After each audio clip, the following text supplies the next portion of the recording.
today on the demonstrating the vision of the graduate through Capstone and personal interest projects. But what is the most exciting part is that we have Marin and Tess here, who are students that did Capstone last year, and they will be talking about their projects. So I will quickly introduce myself. I am Dr. Liz Radday. I am from EdAdvance, and EdAdvance is the Regional Education Service Center in the northwest corner of Connecticut, and I am super passionate about all things Capstone. So I will let Matt introduce himself. Yeah, you bet. I'm Matt Mervis. I'm the director of the Skills 21 program, and we're just very appreciative to Aurora for having us participate, and to all you for joining us for this conversation. So we're going to dive right into our agenda. Today we're going to do, well, we have already welcomed you and we've already introed ourselves, and Marin and Tess will introduce themselves when they talk about their program, their capstones. We're going to tell you a little bit about the capstone program and the model that we use, and then really what we want to hear is from Marin and Tess. They are going to have some great insights into what the project did for them and for their education, and then hopefully we'll have some time for questions. Great. So Matt, I'll turn it over to you. Yeah, perfect. So Skills 21 is a program at EdAdvance, and EdAdvance is a nonprofit regional education service center. So folks in the Midwest, it's a little bit like a county office of education. And our program has been around for 2 decades, doing a variety of project-based learning models, but we're centered out of Northwest Connecticut, but we've been lucky enough to work with schools across the state, as well as schools outside of our region, which is great. It's a challenge-based learning model that we've been facilitating and iterating over a couple of decades with support from the National Science Foundation and the U.S. Department of Ed. And Capstone, we've been working on as one of those exhibitions, one of those kind of project-based learning models for over a decade now. So when we think of a capstone project, I just want to make sure we're all on the same page when we think about a capstone. So a capstone project is a project that is student designed, student driven, and what it doesn't say there but is really important is that there's also a learning stretch. So the student is doing something that is right in that, if we want to go into the educational philosophy of that zone of proximal development, but basically that it is a challenge to them so that they will grow. We know that students will get bored if the project is too easy and something they could already do. We know they'll get frustrated and stop working if it is something too hard, but they really need that learning stretch. It is tied to students' passions, interests, or career goals. Sometimes those things intersect. Sometimes it's one or the other.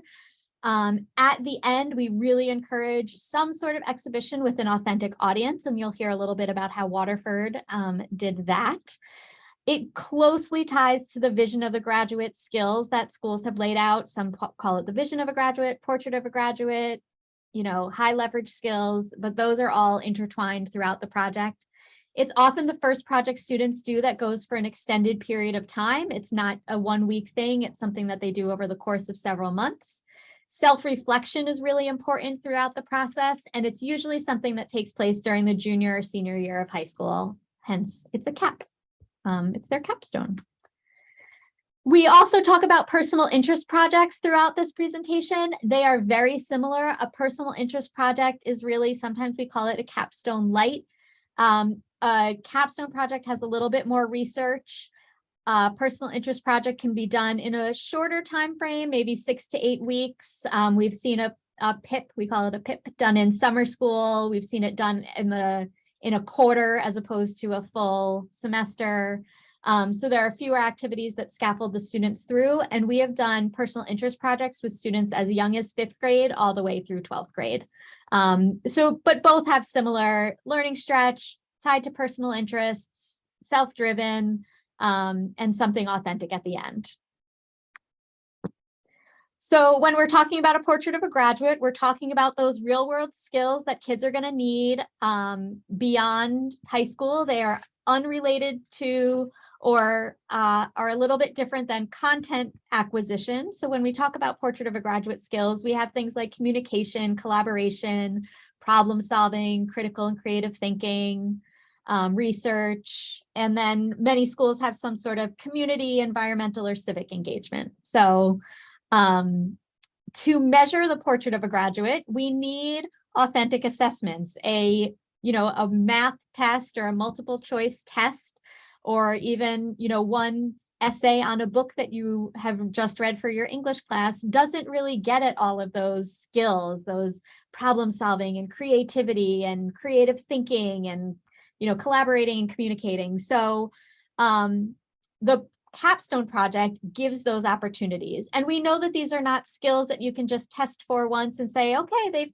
mastered collaboration. We need kids to have opportunities to practice these skills, fail at them, and try again and keep growing.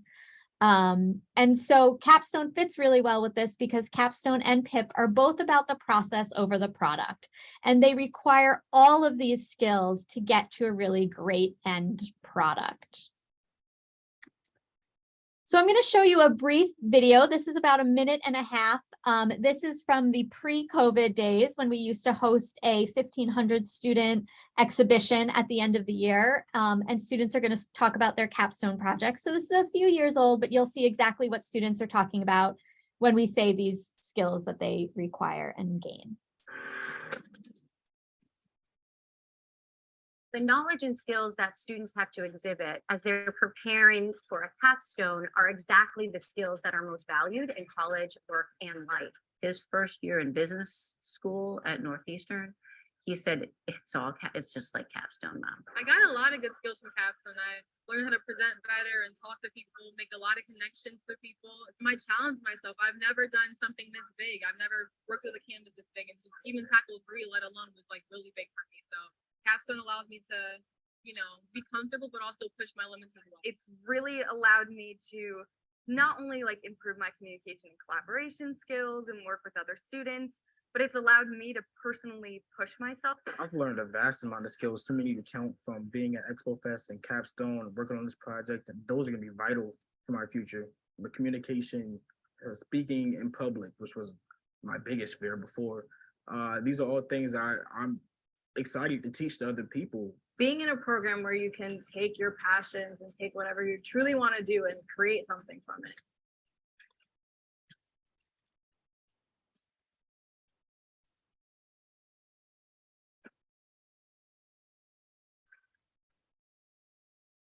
All right. Why didn't it go to my next slide? Stop, insanity. The knowledge and Okay, there we go. Sorry, I'm gonna go back to the slideshow. Sorry, technology, you'd think after 2.5 years. So I love Capstone for so many reasons, but you'll hear when you just heard those students talking, they were saying a lot about being able to push themselves. And so Capstone and PIP are such a great example of a task, of a assessment, of a opportunity where there is such a low floor and such a high ceiling. Your students that struggle and are have special ed needs, or have different needs, can come in at a floor of their level, and those high flying, high achievers can push themselves as far as they want.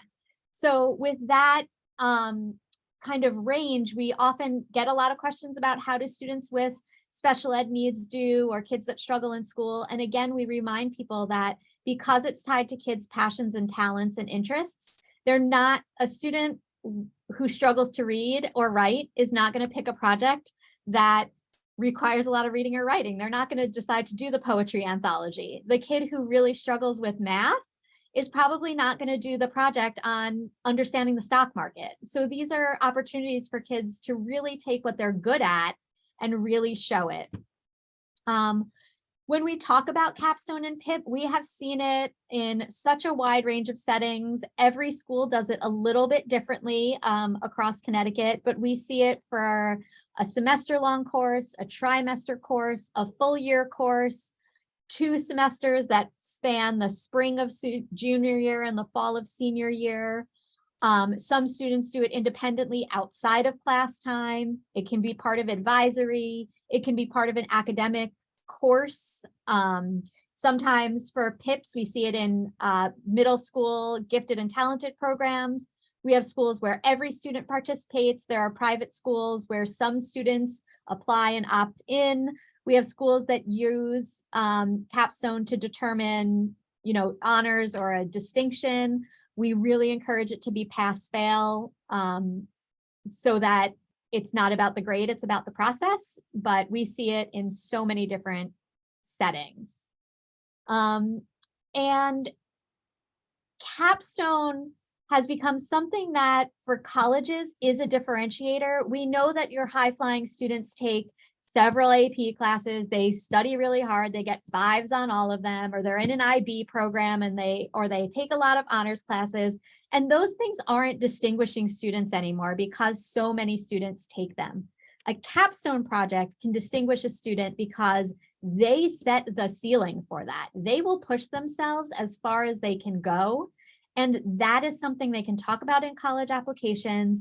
It demonstrates the non-academic skills that colleges are looking for, where a 5 on your European history AP shows that you studied really hard for European AP, but it doesn't necessarily show your collaboration or your creativity or your motivation. The way that we set up Capstone, students can share these projects with other schools, they can share their digital portfolios. And if you are in guidance, colleges do want to know about your capstones, so write about them in your school profile. And we know that many students write about Capstone as part of their college application. So very quickly, Capstone is the way we have designed Capstone, it is and PIP, it's usually 3 to 4 phases. So there's some sort of personal discovery phase where kids are really thinking about what their interests and passions are. Then they have a proposal phase where it's kind of their capstone ideation phase. What are they going to do for their actual capstone? And they do a proposal. Then they develop their project over the course of several months. And then the final phase is that they exhibit. So some sort of discovery, creation, and sharing of their projects. We make sure that there are activities that walk a student through, just coming up with your interests. How can interests become a project? How can your project get done with time management? What is that final project going to look like? So these activities scaffold the students. And then within that, there's a lot of reflection aligning to those portrait of the graduate skills. So this is kind of what a general or a typical capstone can look like, where you see in the beginning, students are learning, they're thinking about their failures and their personalities and that portrait of a graduate. Why are those skills important? Then they start brainstorming and narrowing down their project. They get some feedback from their peers and they propose.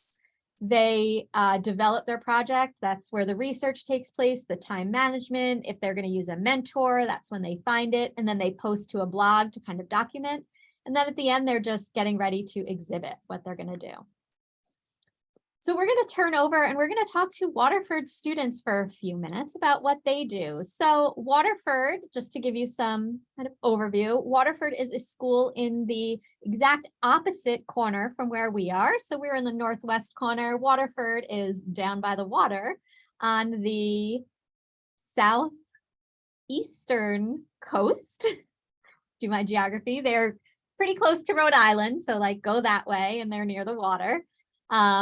They do a 1-semester course as part of their junior year. They are randomly assigned or based on their schedules to take it either in the fall or the spring. At the end of their course, there are 2 choices to how you want to present. They can present in this kind of science fair model where I was lucky enough to attend their fall presentations last year. So we were in their gymnasium with just probably about 40 or 50 tables. Students are there with their projects, with posters and signs and props and costumes and the things that they made. And people are informally walking around and students are talking about their projects. Students that are looking for something a little different, a little more formal, they are invited to do a formal stage presentation where they were in the auditorium presenting to the rest of the junior class, talking about what they did for their project with a big screen behind them that they could show everything off. About 85% of students chose the science fair model, 15% did the more formal. The portrait of a graduate skills that Waterford is focusing on are communication, research and understanding, critical thinking, responsible citizenship, and self-direction. So here's where the skills come in. I'm just gonna, skip right over, and I'm gonna have Marin and Tess unmute themselves, and I'm gonna have Marin tell us first about her project. Hello, I'm Marin. So my project was sensory paintings for Atria residents. So Atria is a place local to our town where people with Alzheimer's and dementia can stay and receive like treatment, and it's just kind of like an assisted living home. This project was inspired by one, my love of art. I'm enrolled in a lot of art classes at Waterford, but also my grandfather who suffered from dementia in the last years of his life. So Atria is where he stayed, and I was able to visit him, but once COVID hit, I didn't have any contact with him. He didn't know how to use a phone, and I couldn't go see him, so I could only look at him through like a window. So I just really felt like out of touch with him. And so when Capstone rolled around, I wanted to do something. Like, we were starting to be told about Capstone. It wasn't like an official thing yet my sophomore year. Sadly, in between my sophomore year and my junior year, that summer, my grandfather passed away.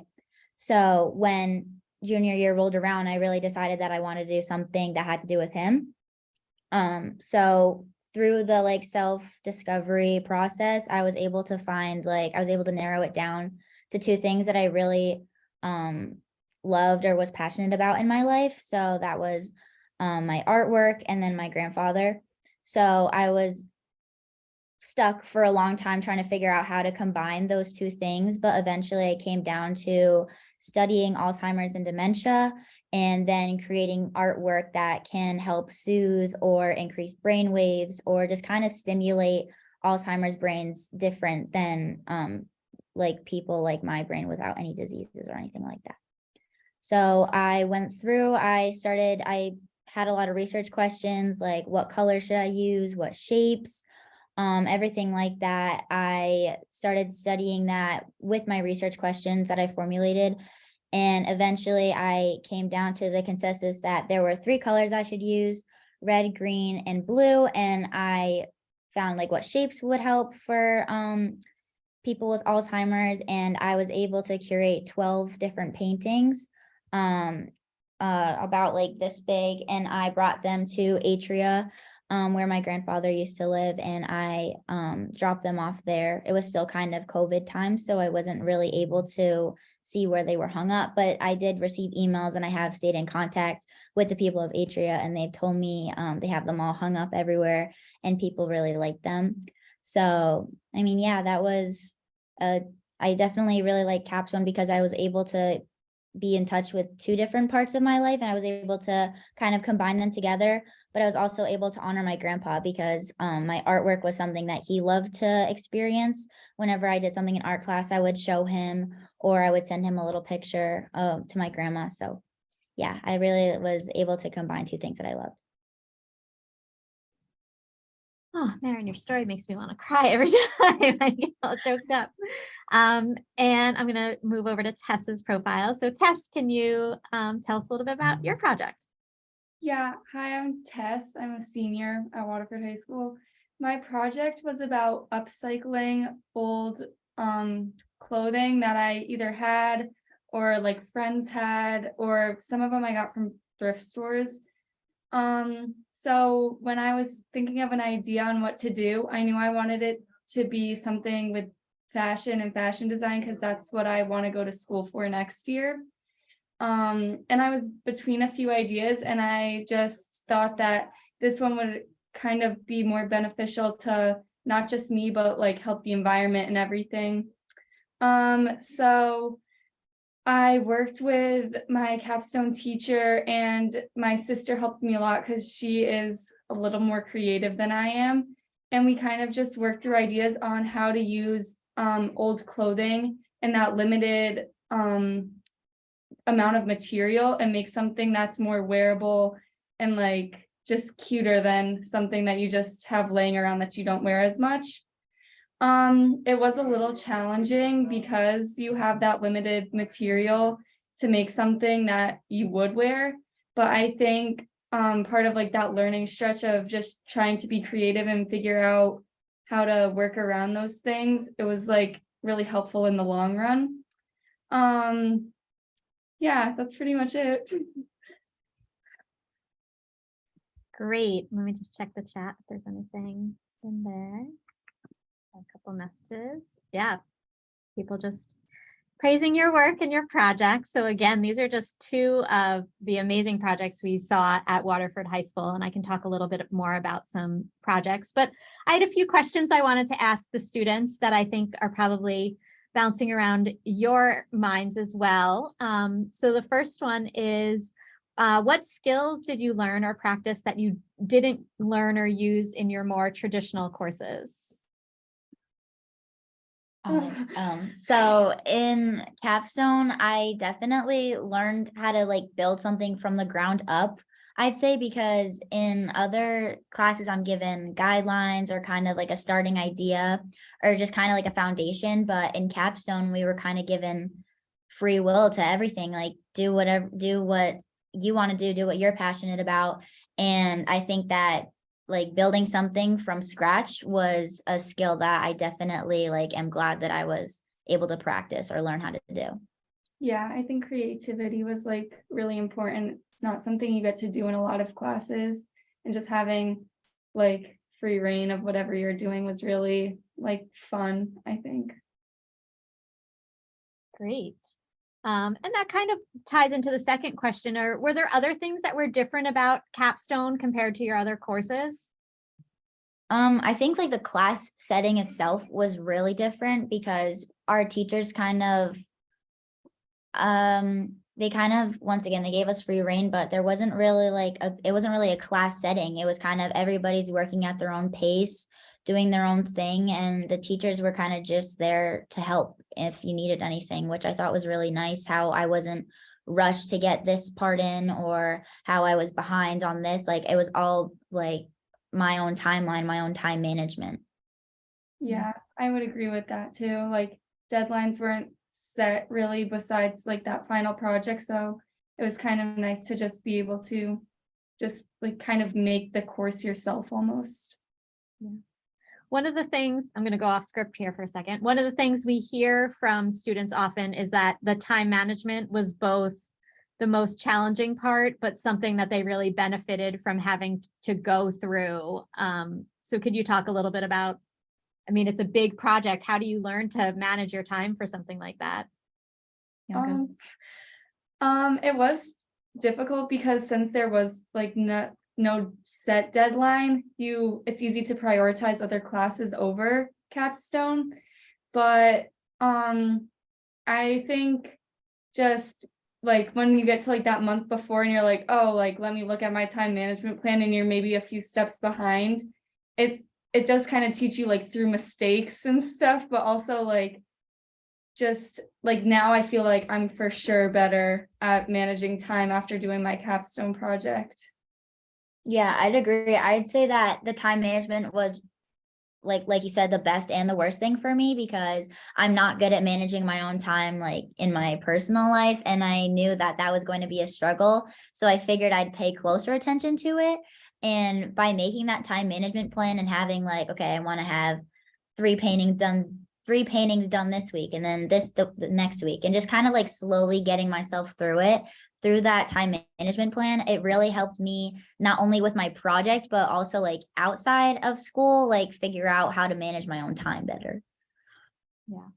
This is one of the skills that I think is so valuable for doing a capstone, because it is so similar to how you'll have to manage a course in college, if that's the pathway you take, where there's, you'll get a syllabus at the beginning of the semester and you'll kind of know what papers are due when or tests are when.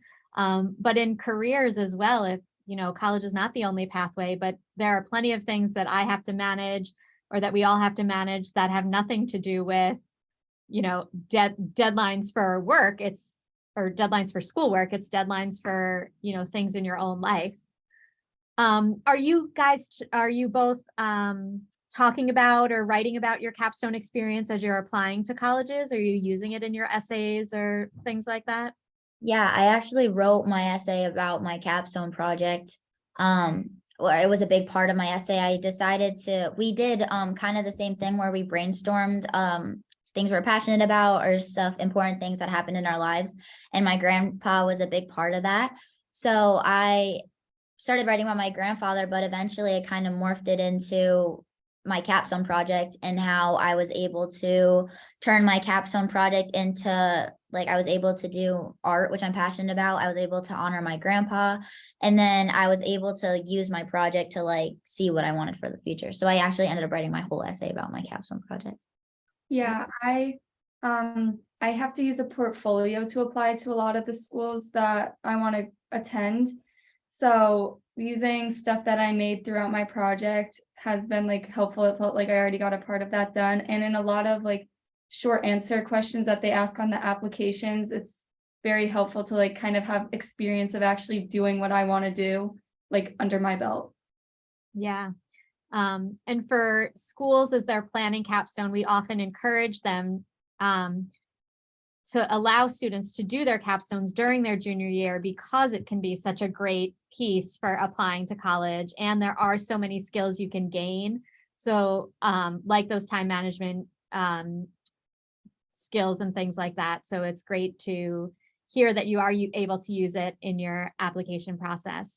Matt, did you want to ask a question? Just good stuff coming in over chat, but Marin and Tess, thanks for sharing. It's such fantastic projects. We have a couple in chat. Liz, do you want to take a second to address a few of these? Sure. Do you want to ask them? Yeah, so folks are asking a little bit about coaches and mentors, which I know varies from school to school. So maybe we'll talk a little bit about globally what we encourage, and then also maybe Marin and Tess can speak to that. Okay. So schools do use coaches and mentors in different ways. There are schools that require mentors. There are schools that say a mentor can be helpful, use a mentor if a mentor can be helpful. And it's, we often find that some of the best mentor relationships are kind of one step removed. So like your father's friend or your friend's mom, we often find that kids will help each other find other mentors. Like we've seen it so many times when kids will do their elevator pitch and they'll talk about their project, and kids will say, oh, you're doing something about orthopedic surgery? My mom's a nurse at an orthopedist. Or, oh, you need this supply? My dad works with so-and-so. So we often see kids helping each other in a lot of those ways and helping to make connections. Another really neat thing that we've seen when it comes to mentors is that, like Marin, there are a ton of kids who connect with their grandparents. And now, unfortunately, Marin's grandfather had passed when she was doing her project, but we also see a lot of kids that want to learn a skill from their grandparents, perhaps a skill that was not passed on to their parent. So we've seen a ton of kids learn how to quilt or sew or knit or crochet from grandmothers. We've seen a lot of kids wanting to learn family recipes, creating family recipe books, because grandma has that recipe in her head and her recipe is like, oh, and a pinch of this and a dash of that. And you're like, but who's going to teach me how to make the meatballs when you're not here? So a lot of kids want to document family recipes. And one of the greatest projects we had was a young boy wanted to learn how to operate a ham radio, and he did that with his grandfather's help. He did give us the statistic that the average ham radio operator is like 67 years old, and this kid was 13. And you have to study a lot for that test, but he learned how to operate a ham radio from his grandfather. So we've seen a lot of those kinds of projects. Some communities already have great networks where they can get mentors, and other schools, it's a little bit more of a challenge. And we, as an organization, don't ever touch we don't go into are they fingerprinted? When can they meet? Where can they meet? COVID actually made some of that easier, because most students, if they had a mentor, were only meeting over Zoom or some sort of chat. So they weren't meeting in person. And that's an issue that we have not tackled for a good reason. Yeah, we're essentially provide the curriculum and the training and support and the technology platform, which folks have asked about, to the schools, but the schools really will follow the policies and procedures that make the most sense for them. And Liz often customizes their capstone for that purpose. Marin and Tess, were there any other kind of outside experts? I know there was you talked about your sister. Anyone else that was kind of in a mentor, expert, advisor role for you? Well, actually for me, like speaking of my grandparents, my grandmother, I went to see her because she is an artist herself, and she had a lot of kind of advice about like where I should juxtapose like certain shapes or stuff like that. Like I did do most of my research on my own, but she had a lot of input. And then my step grandmother, she was the one who kind of like just brought like hooked me up with the Atria people and like set me up and said these are their phone numbers and all that stuff. So they both helped me in a lot of ways, both my grandmothers. Neat.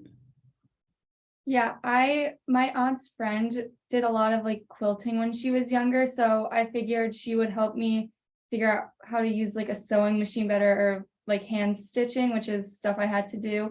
But it still left for room for like me to teach myself because she didn't make clothing exactly. So it was like a little bit of both. Yep. Yep. Fantastic. Great. Let's see. Folks have asked a little bit about PIP and Capstone. So if PIP has helped play a role in preparing for Capstone. So we've just seen our first district this year, a small school over in our side of the state in Western Connecticut that used PIP with some younger students, and now they're enrolled in Capstone, and that's a great fit. We've got 2 more schools that are building that kind of middle school, high school combination between PIP and Capstone. So that's a really helpful foundation, both in terms of the style of learning, but also the technology. I'm just going to rattle off a few more here, and then we'll go back to slides.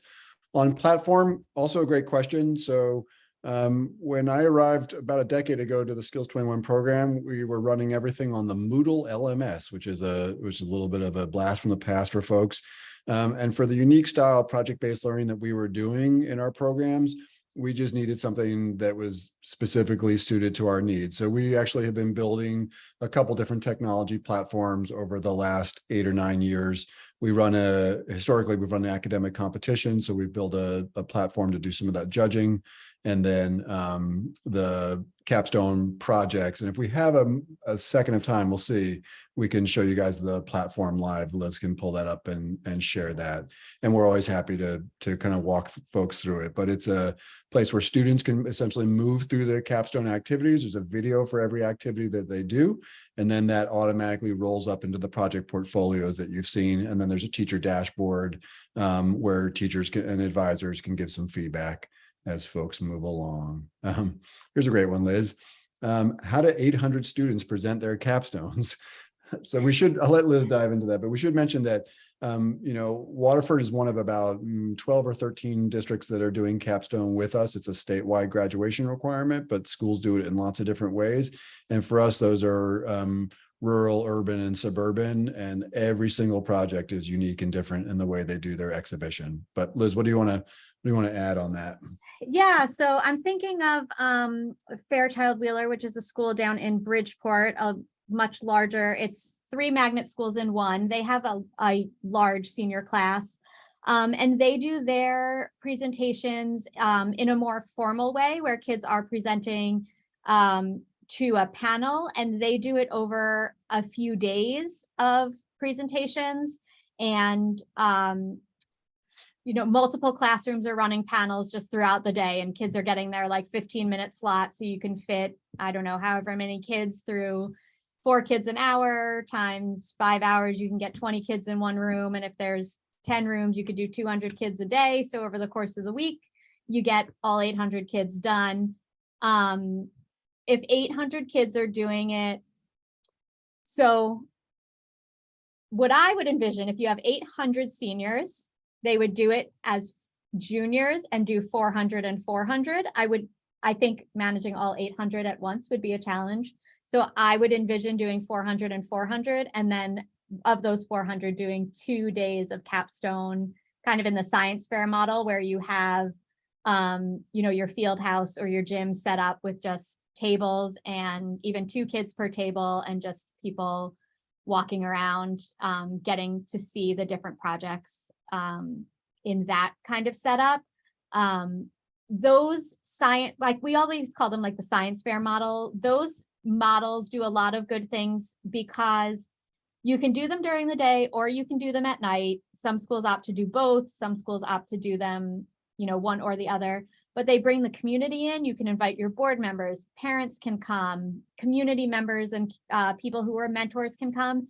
And it's also critical to get those kids that are a year behind, that are sophomores, to come through and see what projects the kids did, so that they start having ideas for what they can do next, right?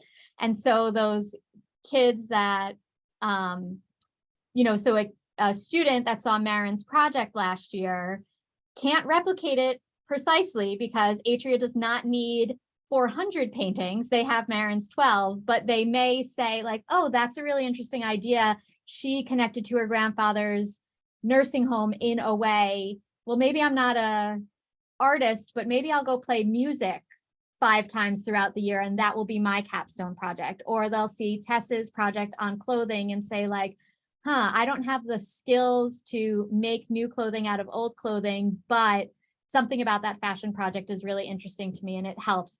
Marin and Tess were on the first round of projects at Waterford, so they had no models and they were really the ones setting the floor and the ceiling, and they did a fantastic job of setting a ceiling. Yeah, exactly. One of the nice things too about all the projects being in that digital portfolio style is that it gives the schools another way to exhibit, share, engage stakeholders around it, as well as colleges. And it's so great that you both have been doing that. And I'm sure it'll be wildly successful. So great. Okay, that's about it. Let's see, younger students getting to capstones helps them, yes, absolutely, imagine what they might do. Someone wrote a really nice note, Kathy Gray, I love hearing about the skills being built in addition to the skills that fulfill academic purpose. And we agree. I mean, it's just been, we really feel so privileged to be witness to all these great projects. And especially PIP, really, we rolled out very quickly in March of 2020 in the pandemic, and to see the work that students did in that spring was really just remarkable, and such strong academic and life skills that were built. And not to touch a lightning rod, but we're all seeing the results around some of the learning loss issues that are coming out around assessments in 4th and 8th grade. But boy, we really saw students growing and stretching in impactful and powerful ways. So, okay, Liz, you want to turn back to slides or? Yeah, let me just ask one more question. So Marin and Tess, are your projects connected to your future goals? Tess, you talked a little bit about this, but or did your projects help you narrow down some ideas? I know you guys are still young, you have plenty of time to decide what you're going to do with life, but did these projects influence any of your ideas about future? Well, like Tess, I also want to go into some sort of fashion, definitely more on the marketing and merchandising side. So in my college essay, I did write about how like studying certain brain diseases or different brain waves and how certain colors and shapes affected that. I feel as though like I wrote at the end of my essay that it could help me better for the future because I like to create things that help other people. So like whether it's fashion or kind of like juxtaposing a certain magazine to look a certain way, like I feel like this project definitely helped me find that I like to use my creativity to help others. Yeah, I want to go to school to study like fashion design. So I think through this project, I kind of got a better understanding of the process of like coming up with an idea and creating a sketch and then actually like making the clothing and then like having to go back and fix something if you messed it up. It really just kind of made that goal more like of a reality instead of just something in my head, and like made me really like solidify the idea that that is what I want to do in the future. That's great. Yeah, we do see a lot of kids, connect their projects to their future careers. So thinking about back to Waterford, there was a young woman who started a tutoring program between the high school and the middle school. And she's really interested in becoming a middle school English teacher. And so that was a way for her to really be around middle school kids. We all know we need middle school teachers because they are an interesting bunch. And so for her to have that career goal and then take some time to create that program was really impactful. I will also say that every year we get 1 or 2 students who dive into a project because they know that that is what they want to do. And after spending 4 or 5 months with it, they say, never again. I one girl just sticks out in my mind from a couple of years ago. She really wanted to go into hotel and restaurant management. She really wanted to own a food truck someday. And she did her capstone on kind of the legwork of what doing a food truck would be. So she was looking at meat prices and where do you source it from, and organic and grass fed versus whatever fed and all this stuff. And at the end of the project, she said, I don't ever want to have to think about meat prices again. I don't ever want to run a restaurant, own my own restaurant. I'm so glad I did this project because it showed me something that I really don't want to do. And that can be just as valuable, if not more valuable, when you are, figuring out what you want to do at that age and say like, oh, this is definitely not what I want to do. And we also have plenty of kids who do a project just because it's their passion and it is not anything they're ever going to study in school, or it's just something they're really into at that point in their lives. And that is totally okay, because you're still practicing the skills. So whether it is creating your own comic book over time, or learning recipes, or creating paintings, or whatever it is, like, you're still practicing those same skills that are going to be crucial. So that's why the content can be so vast and wide ranging. Yeah, I guess in general, some other kind of projects we see a lot of projects where kids really they want to help. You can hear from both Marin and Tess that their project was bigger than themselves. And so many of these projects are bigger than the kids themselves. They are, learning how to quilt and donating that quilt to a homeless shelter. They are, making those family recipes and making the recipe book for their whole family. So kids really do think, high schoolers are really thinking bigger than just something for me. And that's been really great to see. And the other thing I just wanted to highlight that one of the young ladies said was the difference between their teachers as capstone teachers versus more traditional teachers. We work a lot with teachers on how to relinquish control, and we've interviewed a lot of teachers, and that's one of the things that they say a lot is that to be a good capstone teacher, you have to be okay with a little bit of chaos, or maybe even more than a little bit of chaos, and letting the process unfold. You're not going to walk into your classroom on Monday and say everybody should be on X page and this is due on Friday. You're going to have 20 kids at 20 different places. So there really needs to be, teachers really need to be ready to embrace that flexibility and be the guide on the side and be there to help out and not directly instruct.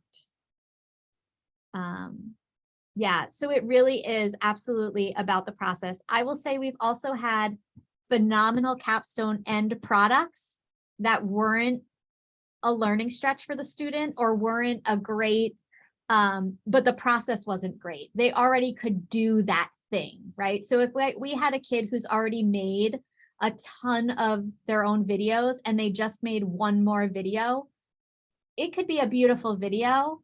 But we often talk to that student and the teachers have those conversations about like, well, what did you really learn if you didn't stretch that much? So you've come out with this great end product, but was the process really valuable? We've also had projects that have epically failed as an end product, but man, that process was amazing. So we had one kid a few years ago working on, he wanted to create non-permanent tattoos. So like ink tattoos that would only last, say, 6 weeks. And this was a few years ago because I think they exist now. But he was doing all kinds of experiments with different inks, and his teacher was so invested with him. They were down at the fish market getting squid to tattoo things on they were getting the squid ink down at the fish market, and they were using something else to tattoo it on. And he never was able to find a non-permanent ink solution, but he tried so many different things, failed epically in so many different ways. He learned so much. And at the end, he was like, but I don't have an end product, but no one cared because there was so much learning that had gone on through that process of trying and trying again and learning from that. Okay, let's try this. Okay, let's try this. And so much more valuable than if he tried it the first time and was like, oh, great, this works. I've learned, done.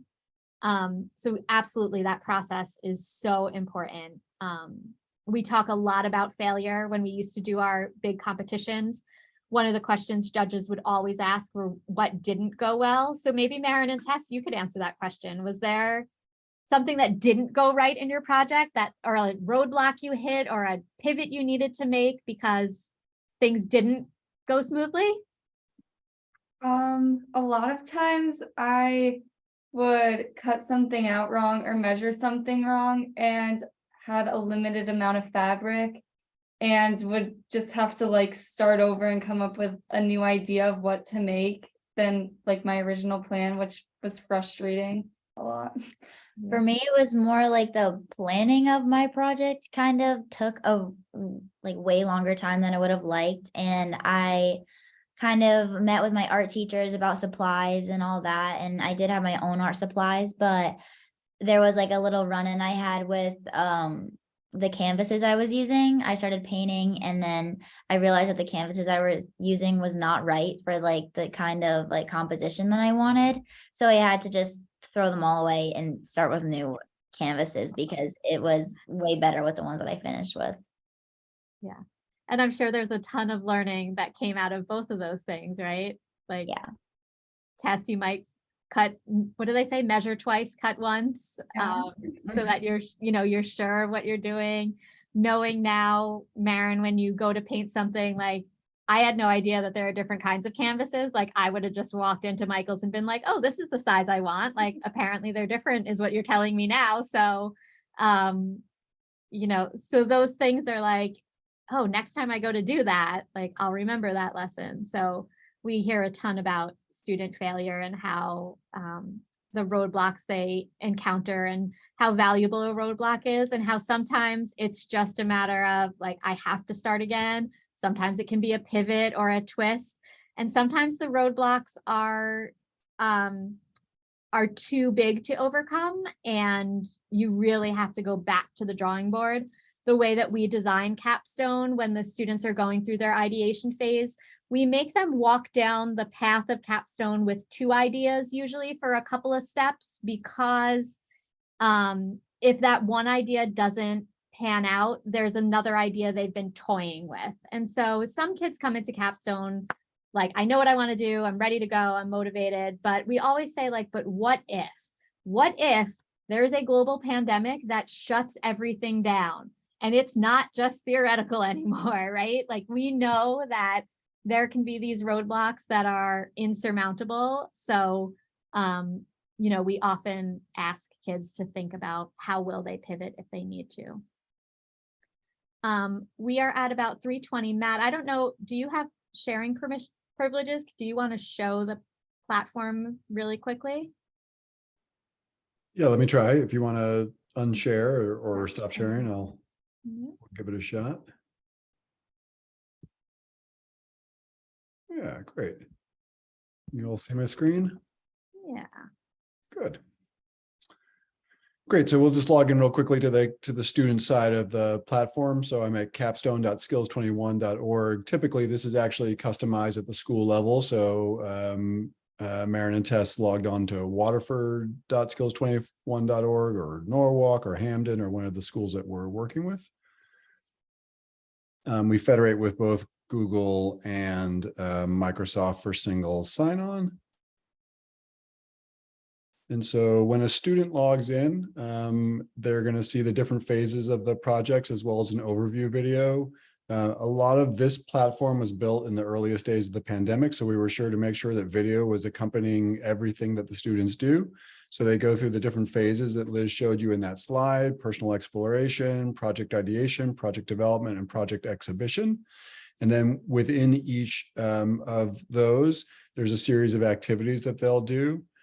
So in this case, and again, this is kind of customized, so the Waterford one probably looked a little bit different for these guys, but this is one of Liz's favorite activities. I'm sure Waterford did it as well, which is the failure resume. We sort of try to really embrace failure and thinking about that in a positive way of experimentation and trial. So there'll be a video that will walk them through the activity, and then they can submit it. In some cases, there'll be a templated resource as well. So for instance, in the first Find My Passions activity, they'll make a copy of the Find My Passions activity. And this is what it looks like in a Google environment. For the Microsoft environment, it looks a little bit different. And then once they've kind of worked their way through that activity, they return over to the platform and they're able to use this little editor to submit it.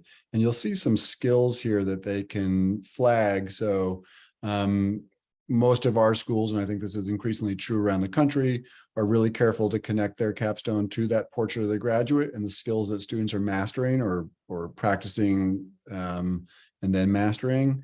And so those will be customized and kind of built into the back end of the platform. Yeah, so that's what it looks like on the student side. And I think we'll see, I can't remember honestly if this one is just an empty shell or not. But so as they go through each one of the activities, essentially it's building out a project portfolio for them. So as I click on view project, my internet is moving a little slowly here. Yeah, this one's empty, but you'll see it's nice because you saw how nice Marin and Tess's look, but this is kind of just a blank empty one. So it will slowly begin to just load those activities up onto the platform, and then students can customize them as they go through. So that is what Capstone looks like on the student side.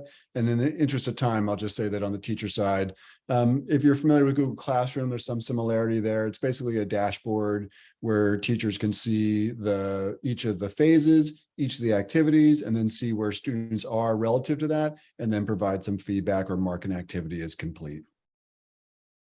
Yeah, so great. I'll stop sharing, but thank you for letting us show you that. Were there any other questions? Oh, Ralph Alancisi is on. Oh, nice. Hi, Ralph. He's one of the schools that we work with, and yeah, there he is. Daughter was a master capstone student, so Yes, yeah, yes. from Bridgeport. So are there any other questions that we can help you with? We are happy always to be thought partners as schools are planning capstones. Like Matt said, I think I'm working with maybe even 15 different districts in Connecticut right now. Every single one of them is doing something a little bit different. They all have their constraints based on schedules and students and whatever they have going on. So we are always happy to, just think through things with you, support you in any way. Thank you. Huge thank yous to Marin and Tess for taking time out of their day to tell us about their stories, and that you got to hear such great feedback and information around them. People are giving you hearts and everything, ladies. Thank you so much. Yes, thank you for having us. Yeah, thank you. Our pleasure. Great thing is ahead for you guys. Yeah. Good. All right. Well, I dropped in our email addresses. Thanks again to Aurora so much for having us. And then there is a link here. If you can just quickly jump on that and give a little bit of feedback, that would be enormously helpful. Yes, thank you all. And the survey link is in the chat. If you can take a minute before the next session. Thanks.